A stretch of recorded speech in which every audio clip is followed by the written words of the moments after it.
Paul's Night Before Christmas.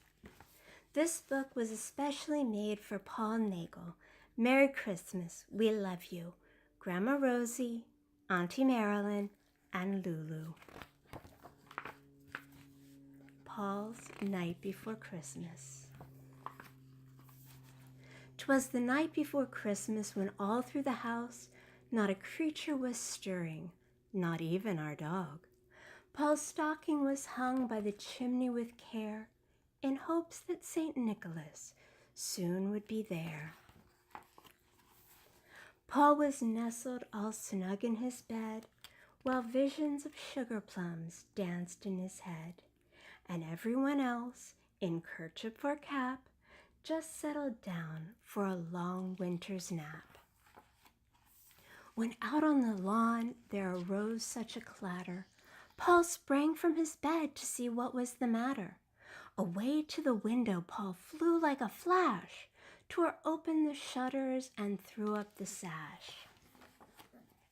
The moon on the breast of the new-fallen snow gave a luster of midday to objects below, when what to Paul's wondering eyes should appear but a miniature sleigh and 8 tiny reindeer. With a little old driver so lively and quick, Paul knew in a moment it must be St. Nick. More rapid than eagles his coursers they came, and he whistled and shouted and called them by name. Now Dasher, now Dancer, now Prancer and Vixen, on Comet, on Cupid, on Donner and Blitzen. To the top of the porch, to the top of the wall, now dash away, dash away, dash away all.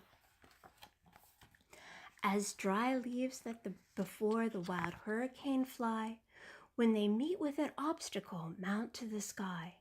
So up to the housetops on coursers they flew, with a sleigh full of Nagel toys, and St. Nicholas too. And then in a twinkling, Paul heard on the roof the prancing and pawing of each little hoof. As Paul drew in his head and was turning around, down the chimney St. Nicholas came with a bound. He was dressed in all fur from his head to his foot, and his clothes were all tarnished with ashes and soot. A bundle of Nagel toys he had flung on his back, and he looked like a peddler just opening his pack. His eyes, how they twinkled, his dimples, how merry. His cheeks were like roses, his nose like a cherry. His droll little mouth was drawn up like a bow, and the beard of his chin was as white as the snow. The stump of a pipe he held tight in his teeth, and the smoke, it encircled his head like a wreath. He had a broad face and a little round belly that shook when he laughed like a bowl full of jelly. He was chubby and plump, a right jolly old elf, and Paul laughed when he saw him in spite of himself. A wink of his eye and a twist of his head soon gave him to know he had nothing to dread. He spoke not a word, but went straight to his work, and filled the Nagel stockings, then turned with a jerk, and laying a finger aside of his nose, and giving a nod, up the chimney he rose. He sprang to his sled, to his team gave a whistle, and away they all flew like the down of a thistle.